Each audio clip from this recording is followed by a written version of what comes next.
శరీరంలో ఉన్న ప్రతి అవయవాన్ని అక్కడ ఎగ్జిబిషన్లో పెట్టడం, శరీరంలో ఉంటున్న నాడీ వ్యవస్థ నుంచి 206 ఎముకలు ఏవైతే ఉంటాయో వాటి గురించి ఒక్కొక్క విభాగం గురించి 32 స్పెషాలిటీలకు సంబంధించి ఎగ్జిబిషన్ ఏర్పాటు చేయడం.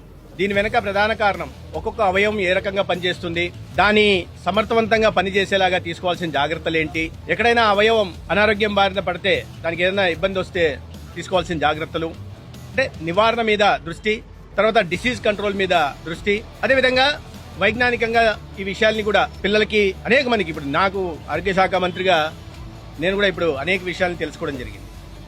పిల్లలకి ఖచ్చితంగా ఇది చాలా ఉపయోగపడుతుంది.